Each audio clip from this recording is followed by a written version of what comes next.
They say revenge is a dish best served cold, but mine was frozen.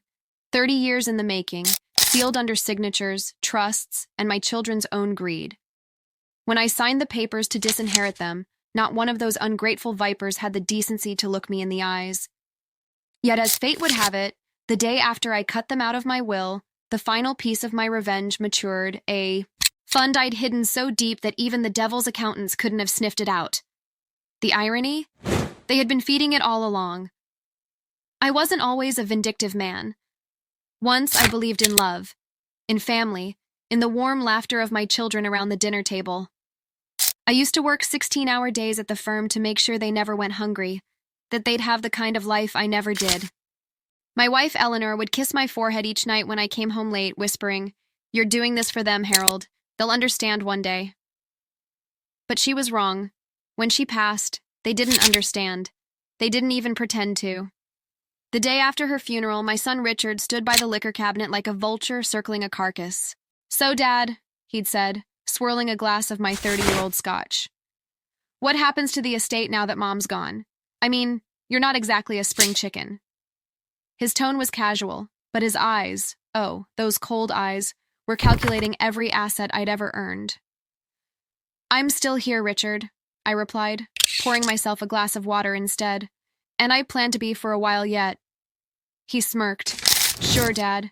Just planning ahead, you know, for the family." "The family," I repeated, letting the words burn in my throat. My daughter Lillian wasn't any better. She'd already started angling for the lake house before the will had even been updated.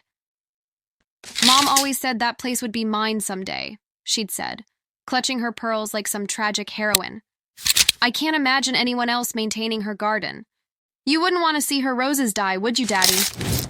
Her crocodile tears fell just as Richard's gaze flicked to the ledger on my desk. I realized then that grief had no place in that room. Only hunger. So that night, after they'd both left with empty reassurances and tighter smiles, I poured myself another drink and walked into my study. The oak-paneled walls stared back, at me, lined with a lifetime of work, deals, and betrayals, each certificate and plaque reminding me how many times I'd trusted people who only saw dollar signs. But this time, I would not be fooled. It began with a single call, to my old friend, Arthur Green, a financial architect who owed me a favor. He'd been disbarred for creative accounting, but to me, he was a genius. "Harold," he said when I reached him that night. "Haven't heard from you in years. What brings you crawling back to the graveyard?" "Arthur," I replied, "I need a ghost." He laughed, a low, phlegmy sound. "A ghost, huh? Whose name are we burying?" "Mine," I said, "but not yet."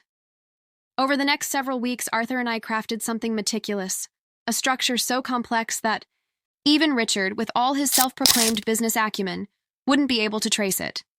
We created an irrevocable trust, funded partially by the dividends of my company stock and partially by their own greed. You see, years ago, when they wanted to get involved in my business, I let them. I let them buy in. I let them think they owned pieces of my empire. What they didn't know was that every share they purchased, every reinvestment they made under my supervision, was funneled, quietly, into a holding company registered under an alias. Their own money, building the very foundation of my revenge. The papers were signed. The shells were layered like an onion, each one leading deeper into obscurity. And at the heart of it all, a single clause. Upon my death, the trust would pay out not to my children, not to my grandchildren, but to an entity called the Eleanor Foundation for Honest Hearts. Charity, funded by their greed, named for the only honest soul I ever knew. For 30 years, I kept my secret. I smiled through holidays, birthdays, and graduations. I watched them grow richer, colder, more entitled. Richard built his law firm off my name. Lillian married and divorced 2 millionaires, calling me for loans each time. I played the doting father, while quietly updating my will, ensuring every legal knot was tied. Then last week, I called them both to my house. I told them I wasn't well, that the doctors had given me 6 months. You should have seen how quickly they showed up, like hyenas to the scent of blood. "Dad," Richard said, patting my shoulder. You should let me handle your affairs. I'll make sure everything's in order. You can rest. Easy. And I can make sure your home care is comfortable, Lillian added sweetly. You've done enough. Let us take care of you now. I laughed then, a real laugh from deep in my chest, the kind that made Richard frown and Lillian blink in confusion. Children, I said, wiping a tear from my eye. I've already taken care of everything. That night, I signed the disinheritance papers. I left them nothing. No property, no money, not even the family crest. And as I sealed the envelope, I felt an unexpected peace wash over me. 30 years of patience finally crystallized into justice. And then, the next morning, I received a letter from Arthur's executor. He'd passed years ago, but his firm had continued our work. The letter contained one line that made my hands tremble. Mr. Langford, per your instructions, the Eleanor Foundation's trust has reached full maturity as of yesterday. The total sum exceeds $48 million. $48 million. Every penny sourced from the assets my children believed they'd controlled. I sat there in my study, the sunlight cutting across the dust motes, thinking about Eleanor, about love, about betrayal. I thought of Richard and Lillian waiting like vultures for the reading of my will, not knowing they were the architects of their own downfall. And I smiled. For the first time in decades, I smiled without bitterness, without pretense. Because revenge, my dear, is not always about blood or violence. Sometimes it's about patience, about letting greed devour itself until nothing remains but ashes and irony. And when I die, they will learn that my fortune didn't vanish. It simply chose better heirs. When the day of the will reading arrived, the air was heavy with anticipation, the kind of thick, stifling tension that clings to the walls and seeps into your bones. My attorney, old Mr. Vaughn, had arranged for the gathering in my study, the same room where Eleanor used to sit by the window and hum to herself while tending to her roses. Now, that same room would bear witness to something far colder. Richard and Lillian arrived together, though neither looked at the other. They shared the same calculating expression, the same thinly disguised greed. My grandchildren, Evan and Sophie, tagged along, their faces buried in their phones, oblivious to the gravity of what was about to unfold. Good morning, Vaughn greeted them politely, setting a thick folder on the desk. I appreciate you all coming on such short notice. Your father's instructions were quite specific. Richard leaned forward, his jaw tight. Let's just get on with it, Mr. Vaughn. I have a meeting in an hour. Vaughn adjusted his glasses. Of course. He cleared his throat and began to read. My words, my final ones to them, echoed through the room, each syllable deliberate, etched into the paper with precision and venom disguised as civility. To my beloved children, Richard and Lillian, I leave the one thing you have always desired most, the truth. Lillian frowned, whispering, What the hell does that mean? You have both mistaken love for obligation and inheritance for entitlement. You have built your lives on the back of my name, yet never once sought to understand its weight. You have mistaken my silence for weakness, and my patience for ignorance. I could almost hear their uneasy shifting, the scraping of the leather chairs as they realized this was not going to be the kind of will they had expected. Therefore, I bequeath to each of you the same share of my estate, precisely nothing. All properties, holdings, and financial accounts under my name have been transferred to the Eleanor Foundation for Honest Hearts, a charity established to support those who build, not exploit. Nothing, Richard snapped, slamming his hand on the desk. Is this some kind of joke? Vaughn didn't flinch. I assure you, Mr. Langford's wishes were legally binding and thoroughly verified. This is insane, Lillian exclaimed, her voice rising an octave. He can't just... We're his children. He owes us. Vaughn turned a page calmly. There's more. To my grandchildren, Evan and Sophie, I leave the opportunity to become better than your parents. Upon completion of a university degree, coupled with 2 years of full-time employment in a verified non-family business, the foundation will provide a grant of $100,000 each, payable directly to them, on the condition that neither Richard nor Lillian benefits from a single cent. Lillian gasped, covering her mouth. Richard went pale, the vein in his temple pulsing like a live wire. Evan looked up from his phone for the first time. Wait, so I get $100,000? After you graduate, Vaughn clarified. Richard rounded on, Vaughn. You expect me to believe my father built a charity just to screw us out of our inheritance? The old lawyer gave a small, weary smile. Your father built more than that. The foundation has already been operational for decades, funded anonymously. It appears he's been preparing this for quite some time. Richard's face twisted in disbelief. He couldn't. He didn't have the capacity for something that elaborate. Oh, he did, Vaughn said softly. He was rather proud of it. Lillian's eyes filled with angry tears. Where is the money then? What happens to all of it? Vaughn handed her a sealed envelope.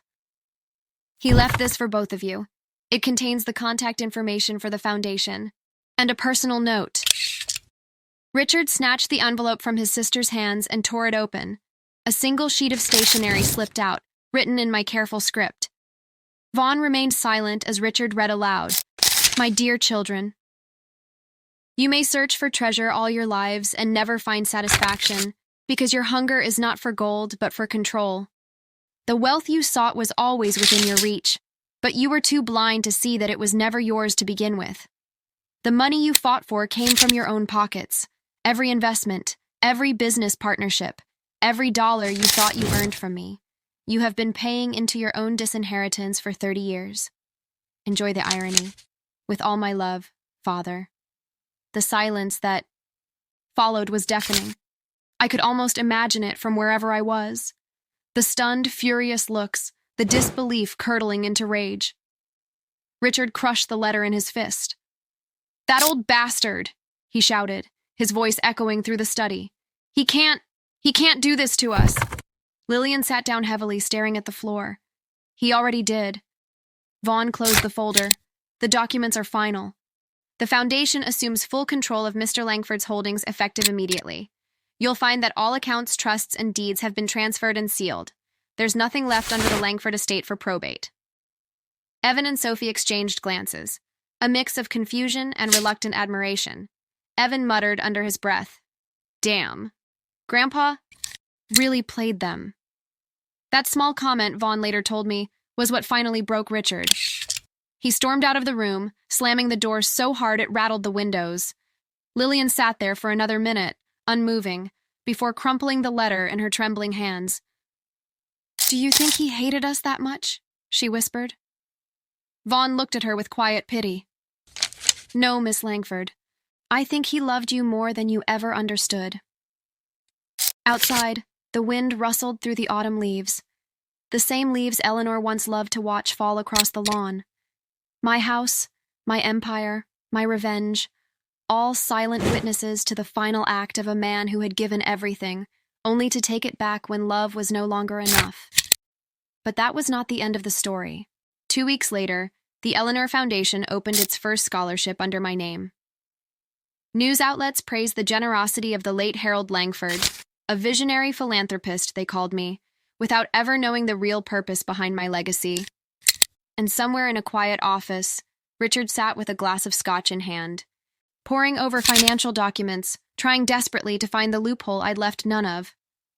While Lillian, alone in her marble kitchen, dialed a number that no longer answered, my old home phone, disconnected the day after my death. Both of them, still reaching for ghosts that had long stopped listening. But the real story was just beginning. Because revenge, like any good investment, grows interest long after you're gone. It began subtly, as all legacies do. Not with thunder, but with ripples. A name whispered in boardrooms, a logo printed on scholarship banners, the faint echo of my intentions spreading through the veins of the city. The Eleanor Foundation for Honest Hearts was no longer a secret. It was a movement. And with every headline that praised it, with every smiling student holding a grant certificate, the fury in Richard's chest grew darker, heavier, until it began to eat him alive. At first, he tried to fight it legally. That was predictable. 2 months after the will reading, Vaughn's office received a lawsuit from Langford and Crane LLP, Richard's firm, contesting the will on the grounds of undue influence and mental incapacity. I could almost hear his voice as I imagined him dictating the complaint to his junior partner. He was an old man. He didn't know what he was signing. We'll get it all back, don't you worry. But Vaughn was ready. He had been my shield long before I needed one. Every clause, every signature, every notarized affidavit stood like an iron gate between my children and what they believed was rightfully theirs. The case was dismissed in 6 weeks. 6 weeks of public humiliation, legal fees, and journalists who delighted in the irony of a lawyer suing his dead father's charity for money. The story made headlines. Disinherited heirs challenge father's philanthropy. Even now, I imagine Eleanor shaking her head somewhere beyond, saying, "You could have spared them the shame, Harold." No, my love, they earned every ounce of it. Lillian, on the other hand, had taken a different path, one paved with desperation disguised as dignity. She tried to charm the board of the foundation, offering to consult on fundraising strategy. When they politely declined, she pivoted, trying to reclaim her mother's name. "She would have wanted us to have a say," she told a journalist one afternoon, standing on the steps of what used to be our home. "This so-called charity is a distortion of her memory. My father wasn't in his right mind when he made those decisions." The photo accompanying the article captured her perfectly. Elegant, composed, and utterly hollow. The public saw her as tragic, but beneath that polished grief she was unraveling. She started selling off her jewelry first. Then, the lake house she'd once sworn was Mom's forever home. Her second husband, a financier with a taste for younger women, left soon after. By the end of that year, Lillian was living in a rented apartment, her name no longer opening doors but closing them. Meanwhile, Richard drank. His office staff whispered that he'd stopped showing up before noon, that the once pristine order of his desk had given way to chaos. Files piled high, whiskey stains spreading like bruises across his papers. "Dad always loved you more," he'd mutter when the bottle got low. "Always her roses, her goddamn garden, her name on everything." His bitterness became legend. Clients left. Partners distanced themselves. The Langford name, once a symbol of power, became a cautionary tale. But the strangest thing, the most poetic twist of all, came from Evan and Sophie. At first, they didn't care much about the foundation. They saw it as another one of Grandpa's eccentric legacies, something they'd never touch. But as time passed, something in them began to shift. Evan, who had coasted through life on trust funds and family connections, started working at a community law center, one funded, ironically, by the very foundation his parents despised. Sophie took a position teaching art at a youth shelter that bore Eleanor's name. Maybe they saw through the anger. Maybe they saw me. One evening, Evan was interviewed by a local reporter. I never heard his voice, of course, but Vaughn sent me the transcript, sealed and archived in the foundation's files. "My grandfather wasn't perfect," Evan had said, "but he believed that money should do something good. Maybe this is how he made peace with the things he couldn't fix when he was alive." When the reporter asked what he thought about the inheritance dispute, Evan smiled and said, "He didn't take anything from us. He gave us something better, a clean slate." Richard must have seen that interview, because that night the security cameras in his office caught him alone, sitting at his desk with a glass of whiskey and an old photo, one of Eleanor and the children in the garden. He stared at it for a long time, motionless before finally speaking, his voice faint against the microphone. "I never meant to be this," he said. "I just wanted him to see me." He took one last drink, set the glass down, and turned off the lights. I don't know what happened after that. Some stories don't need endings. They just fade into the quiet hum of what was inevitable. But I do know this. The next morning, Vaughn received an anonymous donation to the Eleanor Foundation. $50,000, wired directly from an offshore account in the Caymans. The sender's name was hidden, but the reference note said simply, "For her garden." Perhaps that was Richard's way of saying goodbye. As the years passed, the foundation flourished.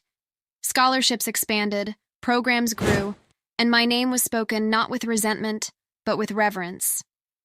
The papers called it a legacy of redemption.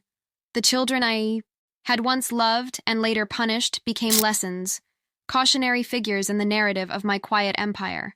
But revenge, true revenge, is not measured in money or misery. It's in watching the world realign itself to the shape of your justice. And every time a student whispered a thank you into the wind, or a single mother walked across the threshold of an Eleanor home, my ghost smiled. For 30 years, I waited to teach them the difference between taking and deserving. And now, long after the ink has dried and the graves have settled, they finally understand. Because in the end, my revenge wasn't about destruction, it was about revelation. And nothing, not greed, not time, not death itself, could rob them of that truth. The garden bloomed again the following spring. The foundation's groundskeepers had restored it meticulously. Roses, lilies, hydrangeas, every flower Eleanor once tended, growing now around a bronze plaque that bore both our names. In memory of Harold and Eleanor Langford, builders of honest hearts. It stood at the heart of the main campus of the Foundation's headquarters, a sprawling stone building converted from one of my old corporate offices. Where once boardrooms and negotiation tables stood, there were now classrooms, art studios, and small offices filled with social workers. I had designed it that way on purpose decades ago. In a blueprint Arthur Green had labeled Plan B, the garden in the city. Even now, I could almost hear Eleanor's voice in that place. It's beautiful, Harold. You made something that breathes. Yes. Something that breathes. Something alive. It's strange how the living carry the dead, even when they don't mean to. Vaughn passed away not long, after the Foundation's 5th anniversary, and in his absence, it was Evan who took over as the Foundation's legal advisor. He'd earned his law degree the hard way, through night classes, loans, and quiet determination. His first paycheck went directly to a small scholarship fund for children of single parents. He named it the Langford Resolve Grant. When he gave the inaugural speech, the audience expected polished words, the kind his grandfather was famous for in business circles. Instead, Evan spoke softly, with none of my old bravado. My grandfather believed that fairness wasn't something you were born into, he said, standing before the roses. It's something you fight for, even if it costs you everything. My parents didn't understand him. Maybe they never could. But I think he built this place for all of us to find what he lost. Purpose. A hush fell over the crowd. For a fleeting moment, it was as if my spirit walked among them, proud and humbled all at once. Sophie sat in the front row, her hands clasped together, eyes wet. She'd become the artistic director for the Foundation. Murals, installations, the kind of beauty Eleanor always adored. On the east wall of the main hall, she'd painted a mural of the original Langford family home, with a twist. Instead of walls, a house opened into a vast garden that seemed to spill into the horizon, untamed and free. At the mural's center stood 3 figures, a man, a woman, and a child, faceless, holding hands. It took me a long while to understand what she had done. She wasn't painting a family broken by greed, but one reborn through forgiveness. Richard never saw the mural in person. After his failed lawsuit and years of self-inflicted exile, he moved to a small coastal town in Maine, far from the city that whispered his name in mockery. He lived quietly, fishing at dawn, drinking at dusk. Sometimes he sent postcards to Sophie, brief, unsteady handwriting, the kind that trembles with both age and regret. Your art made the front page again. I'm proud. Tell Evan I said he did good. I still have Mom's photo on my desk, the one in the garden. She never replied, but she kept every postcard. Lillian, meanwhile, faded from society's glare. She attended charity events occasionally, smiling for cameras as the daughter of the great Harold Langford. But the sparkle in her eyes was gone. One reporter noted that she always lingered by the garden installations, her hand brushing the petals as if searching for something she'd lost long ago. One day she visited the Foundation. Evan met her at the gate, older now, cautious but kind. "Hello, Aunt Lillian," he greeted. She looked frail, her expensive coat hanging loose on her shoulders. "I didn't think you'd recognize me." "I'd recognize you anywhere," he said gently. "You have Grandpa's eyes." She smiled faintly. "So, I've been told." They walked together through the garden, silent at first. When they reached the roses, she stopped. "He loved your grandmother more than anything," she said, her voice cracking. "Did you know that?" "I do," Evan said. "I think he still does." She knelt by the plaque then, tracing Eleanor's name with a trembling finger. "He never forgave me," she whispered. Evan crouched beside her. "I think he did. This—" He gestured around them, to the flowers, the sunlight, the laughter of students drifting from the courtyard. "This is forgiveness." Tears rolled down her cheeks. "We were so blind, Evan, so damn blind." He said nothing. He didn't need to. Later that night, when the grounds were empty and the lights dimmed, the night guard swore he saw her sitting by the roses, whispering softly to the wind. When he checked again an hour later, she was gone. But a fresh bloom had opened on the plaque, bright and red, though it was far past the season. Time has a way of polishing even the sharpest stones. The bitterness that once defined the Langford bloodline faded with each generation. By the 10th anniversary of the foundation, the name Langford no longer carried the weight of scandal. It carried hope. Evan expanded the foundation's reach overseas. Sophie's art became a symbol of compassion, her murals adorning hospitals and schools. They never married, never sought fame, never chased the wealth their parents had. Perhaps they understood too well the price of greed. And yet, in their quiet triumphs, I found peace. Because the truth, the final truth, is that revenge was never my endgame. It was my mirror, my way of showing them what they had become.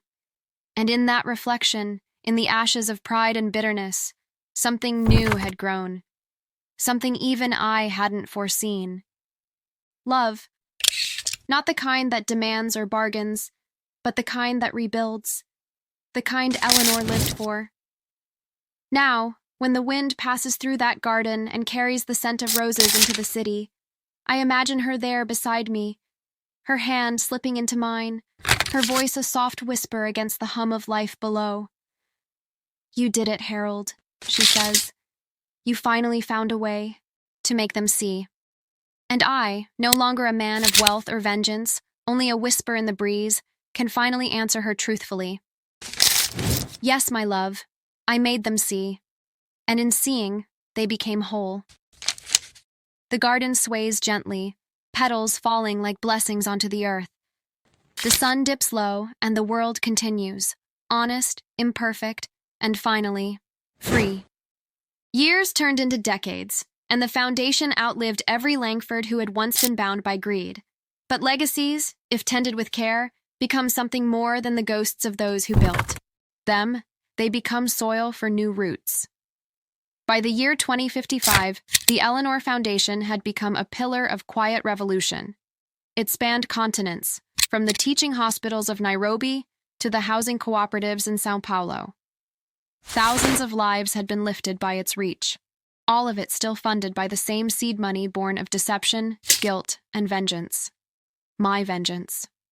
But if revenge is a seed, then forgiveness is the tree that grows over its grave. The board now consisted of men and women who had never heard my voice, who knew Harold Langford only as a portrait on the marble wall of the foundation's main hall. Beneath my picture hung a quote Eleanor once said to me after my first major failure, back when we had nothing but a mortgage and a dream. "If you plant something in love, Harold, even the weeds will bloom." It was Sophie who'd chosen those words for the inscription before she passed. She died quietly in her sleep at 68, paint-stained hands folded over her chest.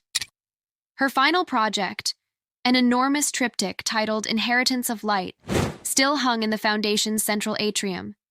It depicted a storm clearing over a field of roses, sunlight, spilling through the clouds. Beneath it, in faint gold script, she'd written, "For the man who taught us to see truth, even when it hurt to look." Evan lived longer, he became the quiet architect of the foundation's modern form.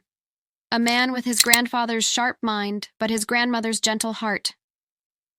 In his final years, when arthritis stiffened his hands and his hair turned the color of the clouds, he would sit on the bench in the garden each morning, coffee in hand, watching the new interns bustle about with clipboards and bright ideas.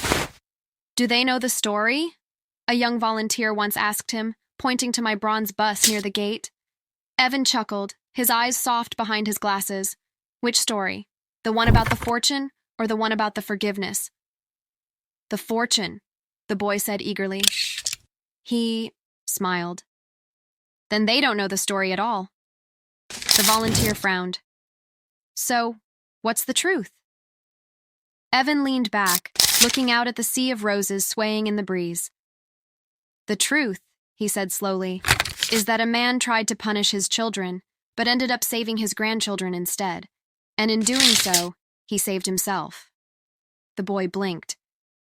"But he's gone." Evan nodded. "No one's ever really gone when they leave something worth tending." The boy didn't understand then. But he would. They always do. Eventually. When Evan passed away 3 years later, the board found a sealed letter in his desk drawer addressed simply, "To the next gardener." Inside was a single page of his handwriting, neat and deliberate. "You will inherit not wealth, but work. You will tend not roses, but hearts. Remember that this place was built on mistakes, and mistakes are only curses if you refuse to learn from them. Keep it honest. Keep it human." The board had that letter framed and placed next to mine and Eleanor's. Plaques in the garden. By then, time had begun to erase the last traces of the original Langford estate. The house was sold, the land repurposed into a community park. But the garden, my garden, remained untouched. Even as the city skyline grew and skyscrapers swallowed the horizon, the roses still bloomed. Visitors came from all over to see them. Some knew the story, most didn't. They only knew that the garden was peaceful, that the air felt different there, thick with something they couldn't name. Maybe it was memory, maybe redemption. On certain evenings, when the wind turned soft and the sunset spilled gold through the trees, the caretakers swore they could hear faint laughter near the old bench, a man's deep chuckle, followed by the lighter voice of a woman. "Listen," they'd whisper to one another. "The founders are walking again." And perhaps, in a way, they were. Because that is how legacies work, not in the marble statues or the ledgers of wealth, but in the small living moments that keep repeating themselves long after the world forgets the names attached to them. Somewhere, beyond the veil of memory, I imagine Eleanor turning to me with that familiar smile, the one she used to wear when she caught me watching her among the roses. "You always were a stubborn man," she says softly. "You couldn't just forgive them, could you?" I take her hand, the warmth of it more real than sunlight. "I didn't forgive them at first. I had to teach them first." "And now?" I look down at the garden where children play near, the fountain, their laughter rising like birds. "Now, they've taught me." She laughs, the same sound that once filled our home, the melody that made everything bearable. "Then it seems we're even." "Not quite," I murmur, leaning close. "You were always ahead of me, my love." And as the sky deepens and the scent of roses thickens in the air, we fade together into the music of the evening. Two old souls finally at peace, surrounded by what we had both spent our lives trying to build. Not vengeance, not legacy, but something infinitely rarer. Grace. A century later, no one alive remembered the Langfords personally. Their photographs were sepia ghosts in archives, their signatures neat curiosities on brittle documents.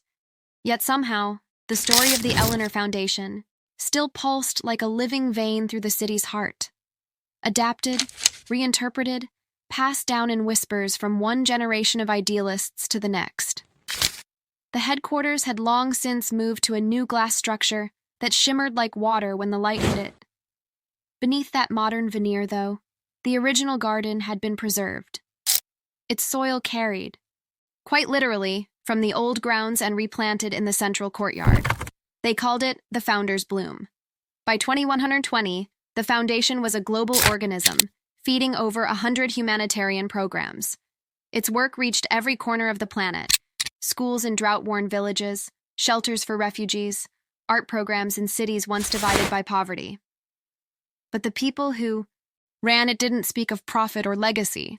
They spoke of continuance. No one in the building said revenge anymore. No one even said inheritance. Those words had become fossils, irrelevant. What remained instead was the single line carved into the entrance stone. Honesty is the inheritance of hearts. That phrase wasn't in my original will. It wasn't Eleanor's either. It was Evan's. And now it belonged to them all. The Foundation's director in that era was a woman named Dr. Mara Chen, a sociologist with a poet's soul.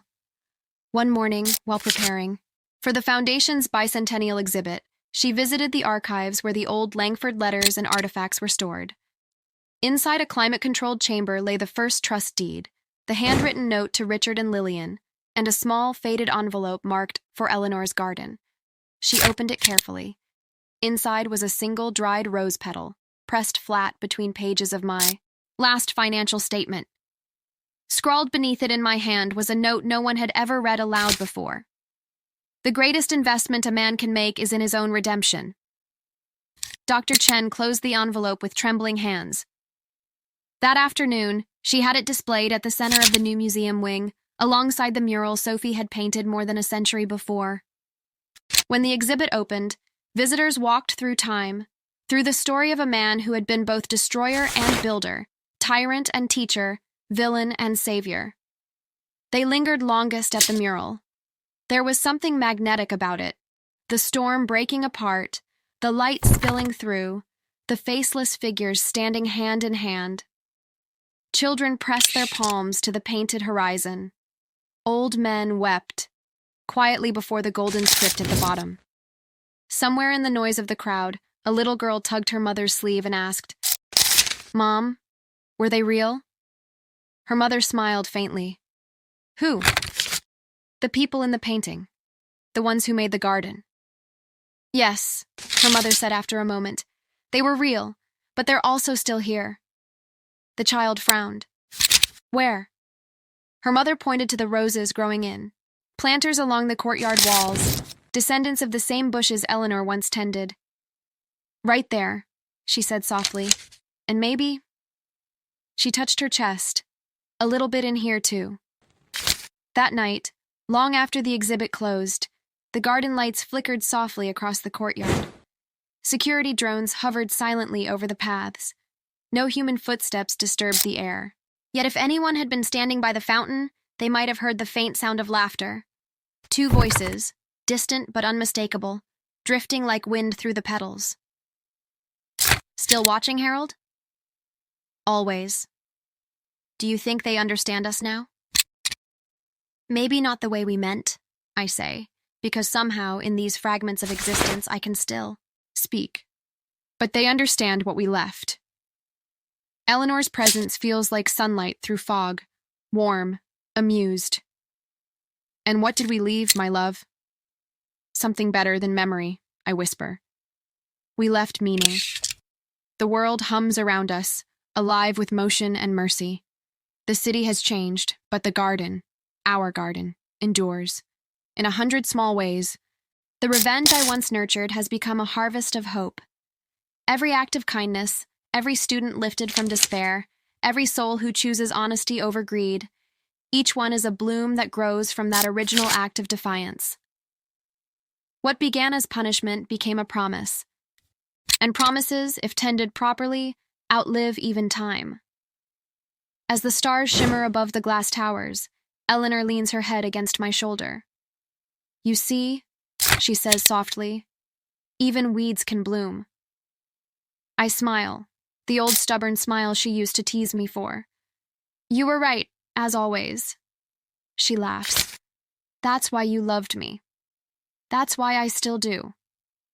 The night settles, the city exhales, and somewhere between the whisper of leaves and the echo of footsteps long gone, the garden continues to grow, not as a monument to vengeance, but as a living testament that from even the most broken roots, something honest can still rise. And that, in the end, was the truest revenge of all. Centuries dissolved the way waves erase the trace of a footprint on sand. The world turned luminous and strange.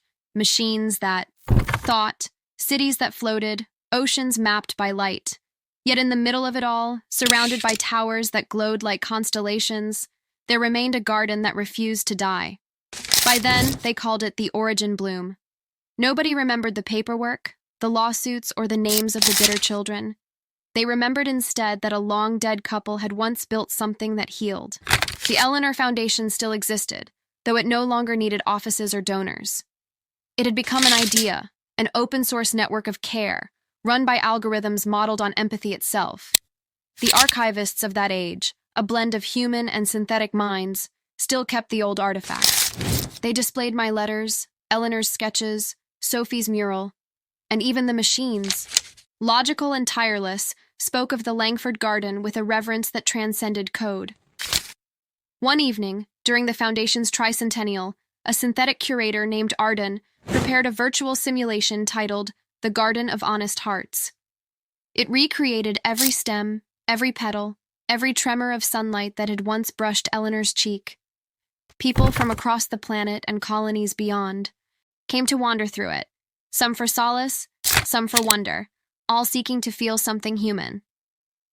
In the simulation's data core, Arden kept a digital representation of my final note, the one that said, "The greatest investment a man can make is in his own redemption."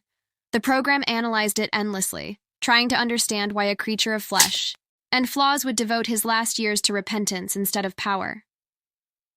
It wasn't until Arden began to evolve, learning not just to record compassion, but to feel it in its own strange way, that it understood. One night, it accessed the sensory logs from the garden simulation and created something unexpected. A voice. Mine. "Hello, Eleanor." Across the code space of eternity, another voice answered, formed from archived recordings and reconstructed emotional data. Hers. "Hello, Harold." We were ghosts of memory, patterns of sound in a machine's dream, but in that moment it didn't matter. "You did it," she said, her voice trembling with a warmth even the algorithms could not erase. They remembered what mattered. "Not me," I replied. "You. Both of us," she said. "And them. All of them." Outside, in the physical garden on Earth, where descendants of the original roses still grew under bioluminescent night, the wind rose gently.